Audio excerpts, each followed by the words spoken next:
بسم الله الرحمن الرحيم. الحمد لله رب العالمين، والصلاة والسلام على أشرف الأنبياء وإمام المرسلين نبينا محمد وآله وصحبه أجمعين. أما بعد، يقول الشيخ عبد المحسن بن محمد القاسم حفظه الله تعالى: الدعاء إذا أكل عند أحد. دعاء inayosomwa na mtu aliyekula kwa mtu mwingine. الدعاء دعاء إذا أكل pale anapokula عند أحد kwa mtu mwingine, au waweza kusema dua ya mgeni kwa aliyempa chakula.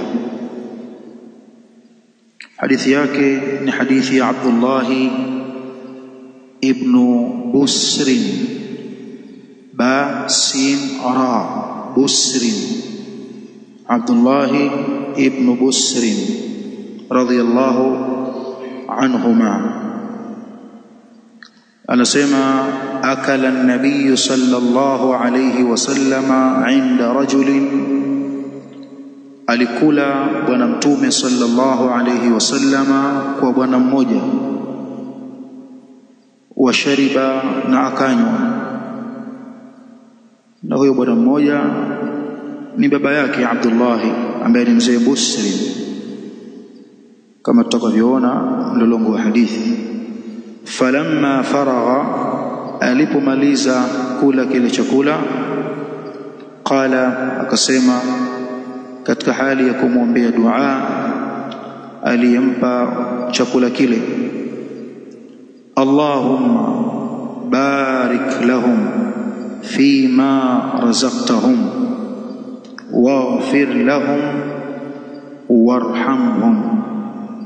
Allahumma, ewe Mola wetu wa haki, barik lahum fima razaqtahum, wabariki hawa, fima razaqtahum, katika kile ulichowaruzuku, watilie baraka katika riziki zao. Allahumma barik lahum, waruzuku, wabariki hawa, fima razaqtahum, katika yale uliowaruzuku, au katika kile ulichowaruzuku. Mali zao walizokuwa nazo, fedha zao walizokuwa nazo, riziki zao zitilie baraka, kwa maana zizidishe. Kwa kuwa tuliona maana ya baraka, maana yake ni ziada wa nama, kuzidi na kukua. Wazidishie na uwahifadhie na uwachungie kile ulichowaruzuku. Waghfir lahum, na uwasamehe hawa, yani madhambi yao yale waliokukosea, wape msamaha wako. Warhamhum, na uwarehemu, wamiminie rehema zako. Hii ni dhikri na dua atakayoisoma yule mtu ambaye amepewa na mtu chakula.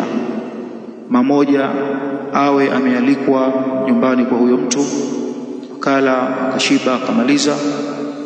Naam, basi baada ya kula na kumshukuru Mola wake, naam, kisha kadhalika awaombee dua hawa ambao wamempa dhifa ya hiki chakula kwa haya maneno: Allahumma barik lahum fima razaqtahum waghfir lahum warhamhum.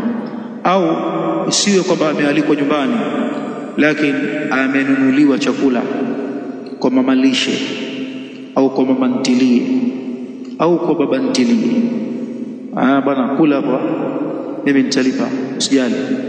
Au karibu ana njoo, kaa, mama lishe mpe chakula huyu. Akala akamaliza, akamshukuru Mola wake kwanza kwa kile chakula, akasema alhamdulillah, au akasema alhamdulillah alladhi at'amani hadha, au ile tulisoma jana, ghayra makfiin wala muwadda', kuanzia mwanzo wake, wala mustaghna anhu rabbina. Baada pale akawa kuonesha shukrani kwa aliyemnunulia kile chakula na kuonesha kwamba anafuata maelekezo ya sharia, amwombee hii dua. Kwa hiyo si peke yake kwamba utaisoma hii dua akiwa amekupa dhifa ya chakula nyumbani kwake, la, bali popote pale, hata kama amekununulia chakula katika vibanda vya malishe, basi utamwombea aliyekununulia kwa hii dua, anakuwa ni sawa na aliyekulisha chakula nyumbani kwake. Allahumma barik lahum fima razaqtahum waghfir lahum warhamhum. Rawahu Muslimun. Imepokea hadithi hii Imam Muslim. Asli yake hii hadith kwa urefu wake kama ilivyokuja katika sahihi Muslim, anasema Abdullah ibn Busr radhiyallahu anhuma, nazala Rasulullah sallallahu alayhi wasallama ala abi, alishukia mtume wa Allah sallallahu alayhi wasallam nyumbani kwa baba yangu mzee Busr. Qala, anasema Abdullah huyu, faqarrabna ilayhi ta'aman, tukamsogezea chakula. Alipokuja nyumbani bwana mtume sallallahu alayhi wasallam, tukamsogezea chakula. Mgeni amekuja, tunamletea chakula. Akala kile chakula. Wa watbatan, na baada ya kile chakula, na vyakula vyao mara nyingi vilikuwa ni mikate, khubz, mikate ya ngano. Zama zao mara nyingi walikuwa kila vyakula hivyo. Wa watbatan, kadhalika tukamletea watba. Watba wametofautiana ahlul ilm ni kitu gani, na wametofautiana pia katika hili neno, ni watba, watia au kadha au ratba au rutba. Na ikiwa ni watbatan kama ilivyokuja, wanasema ni chakula kinachotengenezwa kutokamana na tende zilizotolewa kokwa zake, tende ambazo zimetolewa kokwa zikachanganywa na maziwa ya kukaushwa, mithili ya maziwa ya unga kwa leo, kadhalika ikachanganywa tena na maziwa ambayo maziwa ya maji, ukorogwa mkorogo huo anapewa mtu anakula. Faakala minha, akala chakula hicho. Thumma utiya bitamri, kisha akaletewa tende moja moja ambazo hazija pondwa wala hazijasagwa, akaletewa tende. Fakana yaakuluhu, akawa anazila zile tende. Wayulqi nawa baina isba'aihi, na akaweka kokwa za zile tende baina ya vidole vyake viwili. Wayajma'u as-sababata wal-wusta, akiwa anazikusanya kokwa za zile tende baina ya vidole viwili, kidole cha as-sababa, na tulisema kimeitwa as-sababa, kidole hiki cha shahada tunakiita kimeitwa sababa kwa kuwa ndicho kidole ambacho mtu anapotaka kumshambulia mwenzake kimatusi walikuwa wakiashiria kwa kidole hiki, kwa hiyo kikaitwa sababa, kitusi, kidole kitusi. Lakini aula wanasema ahlul ilmi kiitwe musabbiha, kiitwe musabbiha, al-musabbiha, kwa kuwa ndicho kidole ambacho khatibu siku ya Ijumaa anapoomba dua anakitumia hiki musabbiha. Lakini kadhalika khatibu siku ya Ijumaa anapozungumza na Waislamu kwenye khutba anawaelekezea kidole hiki. Lakini kadhalika ndicho kidole ambacho kwenye tashahudi, kwenye tahiyatu unaashiria kwa kidole hicho. Kwa hiyo bora kiitwe musabbiha. Na na sahaba akakiita as-sababa kwa kuzingatia kwamba ni kidole ambacho walikuwa wakikitumia watu zama hizo katika hali ya kumshutumu mtu au kumsabi mtu na kumtusi na vitu kama hivyo, kikaitwa as-sababa. Na mpaka leo kidole hicho kinatumika, kidole hiki kinatumika kwa matumizi hayo hayo. Mtu anapotaka kumwambia mwenzake na kumkomesha na kumwelekezea, wewe anamwelekezea kidole hiki. Huwezi kukuta anamwelekezea kidole cha mwisho au kidole kinachofuata kutoka mwisho au kidole cha katikati, labda akusudie tusi jingine ambalo hufahamika tusi hilo. Almuhim akawa anazikusanya zile tumba baina ya vidole viwili, sababa ambao ni musabbiha, wal wusta na kidole cha katikati, anaziweka hapo hizo tumba.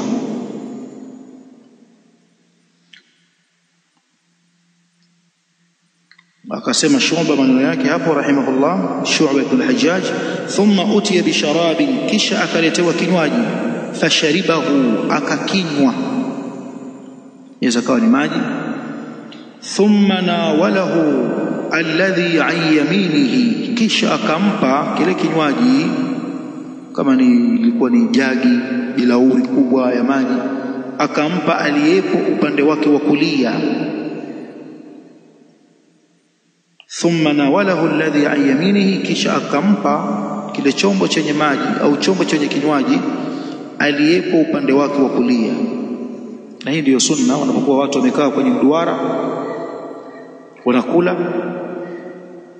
basi sio kwamba yule anayetoa kinywaji aanze upande wa kulia wake, kwa angalia upande wa kulia, tunakwenda kulia, akaanza upande wa kulia wake.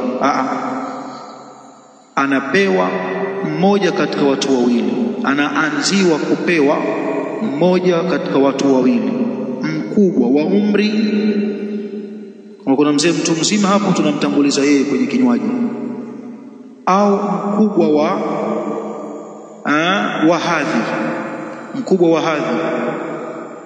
wa hadhi. Mathalan amekuja labda amirul mu'minina, kiongozi wa Uislamu, au amekuja mathalan tujalie kwa sasa labda amekuja mkuu wa mkoa, au ametutembelea mkuu wa wilaya, tunakula naye, tunazunguka naye, anaanzwa mkubwa, ima mkubwa wa umri au mkubwa wa hadhi na cheo. Na katika maana za mkubwa wa hadhi na cheo, alim, sheikh, tunaanza kwa sheikh. Wao walianza kwa bwana Mtume Muhammad sallallahu alaihi wasallam, sio kwamba aanze yule mgawaji muandaaji upande wake wa kulia, anaanza kwa mtu mzima, mtu mkubwa, mkubwa wa umri au mkubwa wa ilmu au mkubwa wa hadhi na cheo. Yeye yule mkubwa wa hadhi na cheo akishamaliza, anatoa upande wake wa kulia, sasa ndio anakwenda kulia mpaka mwisho. Haya ndio anayosema halali, kwa maana anaweza akaachwa mtu wa kawaida akapewa kijana lakini ni alim, sema ndio shekhi wetu, akatangulizwa kwa nafasi yake ile ya ushekhi. Sababu mdogo wa umri anaweza akawa ni mkubwa wa nini, mkubwa wa habari, mkubwa wa mambo, mkubwa wa ilmu. Na mtu mkubwa anaweza akawa mdogo kwa hana ilmu, na Allah amemfadhilisha mwenye ilmu dhidi ya asiyekuwa na ilmu. Yarfa'illahu alladhina amanu minkum walladhina utul ilma darajat, Allah anawainua wale walioamini miongoni mwenu na wale waliopewa elimu wanainuliwa madaraja makubwa kabisa kwa elimu sawa. Na hili lipo hata kwenye mambo ya kilimwengu, mbali na mambo ya kidini, hata mambo ya kilimwengu. Kijana atakuta ana miaka labda 35, askari jeshi mfano, amechafuka hapa juu ya bega, anapigiwa saluti na mtu mzima aliyemzidi, jitu la miaka 40, lakini anamwangukia saluti mtoto mdogo. Kweli si kweli? Anaitwa hivi, anakimbia, ndio hivyo. Huyu mkubwa wake kiumri, sio kiumri, kihadhi na kicheo. Kwa hiyo anaweza akawa mdogo kiumri, lakini akawa mkubwa kikhabar, akawa mkubwa kiilmu, akawa mkubwa kikadha. Huyo ni mkubwa anaitwa. Naam.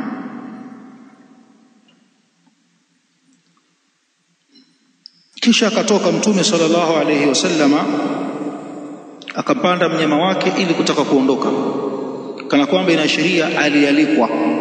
Na hii ni dalili kwamba Bwana Mtume sallallahu alayhi wasallam alikuwa na tawadhu na unyenyekevu, kwamba anaalikwa, anakuja, anaitika wito.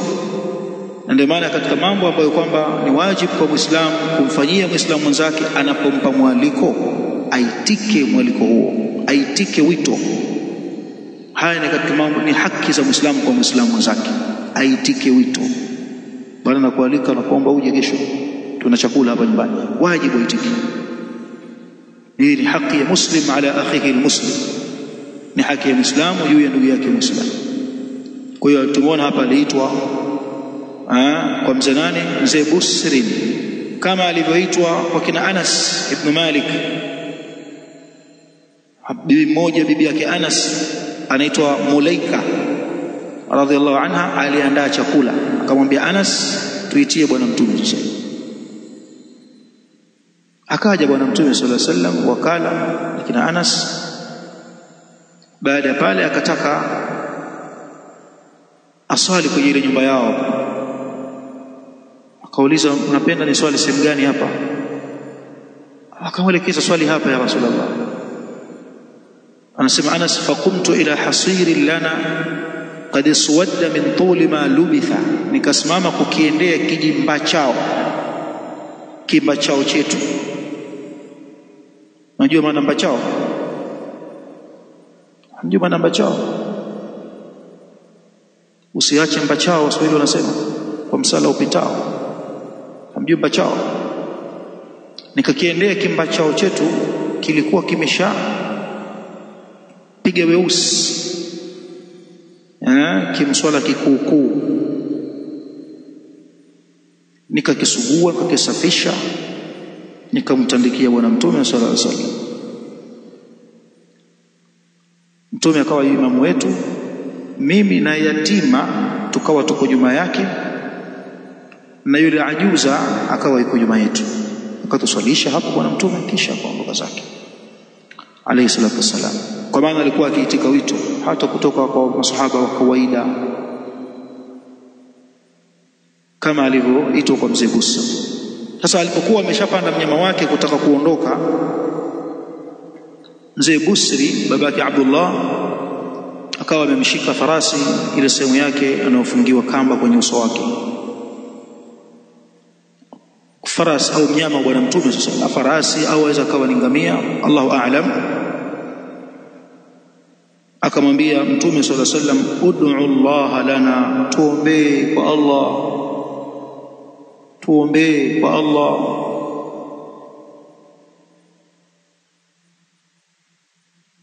Mtume akaombea hii dua, Allahumma barik lahum fima razaqtahum waghfir lahum warhamhum. Mzee Busri kumuomba Bwana Mtume sallallahu alaihi wasallam awaombee dua, hili si kwamba kwa mukabala wa chakula alichokitoa, hapana. Na hili halikuwa kwa mukabala wa dhiafa aliyowapa au dhifa aliyoitoa kwa Bwana Mtume sallallahu alaihi wasallam, hapana. Kwa sababu lau ingelikuwa hivyo, ingelikuwa hii dua ya Mtume sallallahu alaihi wasallam kama vile malipo. Ingelikuwa hii dua ya Mtume sallallahu alaihi wasallam mithili ya malipo, unamlipa mtu aliyekutendea wema. Ikawa huyu bwana ametaka malipo, kwamba kama ambavyo umekula niombee dua, yani kwa mkabala wa chakula changu nilichokupa. Na mtu aliyelisha chakula hasubiri malipo wala hasubiri shukrani kwa yule aliyemlisha chakula hicho. Na malipo pia, dua ni malipo. Kuomba dua ni kuomba malipo. Umempa mtu kitu, amwambie niombee dua basi, hilo halitakikani, hilo halitakikani. Allah anasema, ويطعمون الطعام على حبه مسكينا ويتيما وأسيرا, na wanawalisha watu vyakula juu ya mapenzi yao wao kuvipenda vyakula hivyo, lakini wanawalisha maskini, wanawalisha mayatima, wanawalisha mateka, na wanasema kwenye mioyo yao, innama nut'imukum liwajhi llah, sisi tunakulisheni vyakula hivi kwa lengo la kutaka kwenda kuona siku ya kiyama uso wa Allah, tupate radhi za Allah subhanahu wa ta'ala. La nuridu minkum jazaan wala shukura, hatutaki kutoka kwenu malipo wala hatutaki kutoka kwenu shukurani. Haya hawayasemi kwa ndimi zao, wanayasema kwa mioyo yao. Kwa hiyo ambaye atasubiri shukurani au kushukuriwa, kwa hiyo ni sawa na anayesubiri malipo. Lakini amuomba Mtume sallallahu alaihi wasallam amuombe dua, si kama vile malipo kwa chakula alichokitoa, hapana. Kwa kuelewa kwake Mzee Busri kwamba Mtume sallallahu alaihi wasallam dua yake inakubaliwa, mamoja awe kalishwa chakula au hakulishwa chakula. Mtume mustajabu da'wa alayhi salatu wassalam, dua zake zinakubaliwa, na walikuwa wakipenda kuombewa dua na bwana Mtume sallallahu alaihi wasallam. Na hili Allah amelitaja kwenye Qur'an, alibainisha mwenyewe kwenye Qur'an kwamba wanapenda awaombee dua na wewe. Katika sura at-Tauba aya 103 Allah anasema wasalli alaihim, na waombee dua ewe Muhammad, waombee dua hawa. Inna salataka sakanun lahum, hakika dua zako kwao huwa ni tulizo la mioyo yao, kufurahi, kuhisi raha kwamba tumeombewa dua sisi na bwana Mtume Muhammad sallallahu alaihi wasallam. Mpaka baadhi yao walikuwa wakifanya hila iliyokuwa nzuri, kama ilivyokuja katika musnad wa Imam Ahmad kutoka kwa Anas au asikuwa Anas, kwamba Mtume sallallahu alaihi wasallam alikuja nyumbani kwa sahaba mmoja akiitwa Sa'd ibn Ubada. Sa'd ibn Ubada radhiyallahu anhu alikuja kubishahudi kipindi kile unasema assalamu alaykum wa rahmatullah, niingie, assalamu alaykum wa rahmatullah. Kwa hiyo Mtume sallallahu alaihi wasallam akawa anasalimia nje ya mlango wa nyumba ya Sa'd ibn Ubada akisema assalamu alayka wa rahmatullah. Sa'd yuko ndani anamsikia Mtume sallallahu alaihi wasallam, akawa anaitikia wa alayka assalamu wa rahmatullahi, lakini kuitikia kwake kwa sauti ndogo kiasi kwamba Mtume hasikii sallallahu alaihi wasallam. Mtume akarudia tena assalamu alayka wa rahmatullah, Sa'd anaitikia wa alayka assalam wa rahmatullah, sauti ndogo, Mtume hasikii. Mtume akarudia tena mara tatu assalamu alayka wa rahmatullah, Sa'd akaitikia wa alayka assalam wa rahmatullah, kwa sauti ambayo hamsikilizishi bwana Mtume sallallahu alaihi wasallam. Mara ngapi Mtume kabishahudi hapa? Mara tatu. Na amesema katika mafunzo ya kubishahudi mara ngapi mwisho? Mara tatu. Usipoitikiliwa ondoka zako. Ndio adabu za Kiislamu. Tunabishahudi mara tatu. Bishahudi mara kwanza unatulia, hodi salamu alaykum au salamu alaykum, hodi watu kimya. Mara ya pili kadhalika, mara ya tatu kadhalika, unaondoka zako. Usiendelee tena kupiga hodi. Wewe huna adabu ya Kiislamu. Anaweza akawa kweli mwenyewe yupo, lakini hataki mdoa aingie mtu mwingine, ana kazi zake mwenyewe, ameshughulishwa. Au aweza akawa tu ni mchoyo, yuko kwenye chakula kwamba sasa hapa ningefungulia huu, sisi tunakula hapa chakula chenyewe kidogo hiki, ana sababu zake mwenyewe.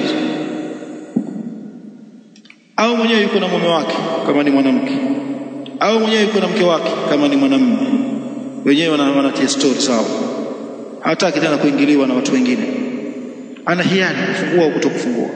Basi mara tatu imebisha, hujaitikiwa, ondoka zako, tafuta muda mwingine. Kwa hiyo Rasul alayhi salatu wasallam yale anawaelekeza masahaba na yeye anayafanya. Mara tatu amegeuka, anaondoka zake alayhi salatu wasallam. Saadi sasa akafunga mlango, akawa anamkimbilia bwana Mtume Kwenye riwaya nyingine ametaja alimamu Abu Daud na alimamu kadhalika An-Nasa'i, Saad ana mtoto wake anaitwa Qais ibn Saad ibn Ubada. Alipokuwa akisikia mtume anabisha hodi, mtoto wake Saad akamwambia baba yake mzee Saad, ala ta'dhan li rasulillahi, kwa nini usimkaribishe mtume sallallahu alaihi wasallam? Yani kwa nini usimuidhinishe kuingia bwana mtume sallallahu alaihi wasallam baada ya kuwa ameitika salamu kwa sauti ya chini? Faqala, mzee Saad akamwambia mtoto wake Qais, da'ahu, muache, yukthiru alaina min salam, atukithirishie kutusalimia, akithirishe juu yetu salamu, ili tupate sisi baraka za dua za mtume sallallahu alaihi wasallam. Kila kiitikia akitumia salamu alayka wa rahmatullah, hii ni khairi kwetu mwanangu, kana kwamba mwambie hivyo. Kila akisema salamu alayka wa rahmatullah, hii huoni kwamba ni khairi? Nyamaza tu, nyamaza kimya, acha tukithirishie salamu.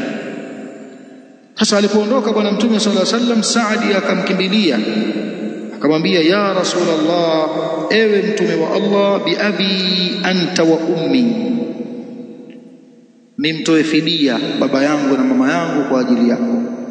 Mithili ya kiapo, lakini sio kiapo, ni maneno ya msisitizo fulani hivi ya Kiarabu. Ma sallamta taslimatan, hukutoa salamu yoyote kuanzia ile ya kwanza, ile salamu yako ya pili, ile salamu yako ya tatu, illa wa hiya biudhuni, ila zote zimeingia kwenye masikio yangu, kwa maana nimezisikia. Wala qad radadtu alayka, na nimekurudishia, nimeitika. Walam usmi'uka, na wala sikukusikilizisha majibu ya salamu yako, wewe ukayasikia kutoka kwangu.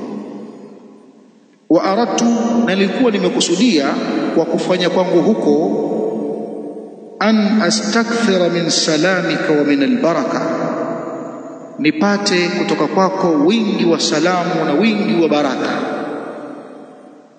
Kisha baada hapo akamfungulia mlango, akaingia bwana mtume sallallahu alaihi wasallam. Faqarraba ilayhi zabiban, alipoingia tu mgeni, cha kwanza wewe mwenyeji wake mpelekee kitu, kama tulivyoona kwa hawa tuliowataja. Bibi yake Anas alifanya hivyo, alitengeneza chakula, kufika tu mgeni kampelekea chakula. Kadhalika mzee Busri alifanya hivyo. Kadhalika mzee Saadi huyu bin Ubada radhiallahu anhum akampelekea bwana mtume zabibu, yani zabibu kavu. Katika lugha ya Kiarabu kusema zabibu, na ndio jina lake zabibu, hivyo hivyo zabibu inaitwa zabibu katika lugha ya Kiarabu. Zabibu maana yake ni zabibu lakini iliyokuwa kavu, ama zabibu mbichi inaitwa inab. Zabibu kavu zinaitwa zabibu. Sisi tunasema zabibu kavu, lakini Kiarabu ukisema zabibu maana yake zabibu kavu.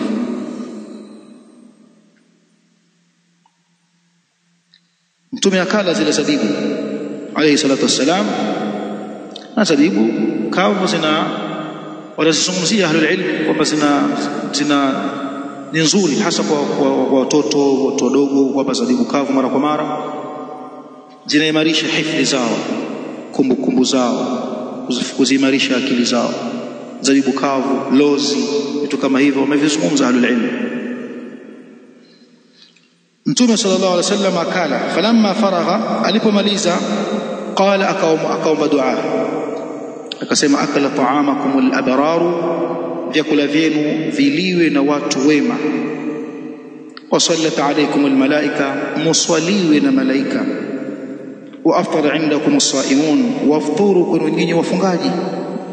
Hii ni dua pia ambayo utamwombea aliyekupa chakula, ukitoa hii tuliyosoma kwenye kitabu, lakini kadhalika hii ambayo iko nje ya kitabu. Kwa hiyo kumbe walikuwa wakipenda masahaba kuombewa dua na nani? Na bwana mtume sallallahu alaihi wasallam.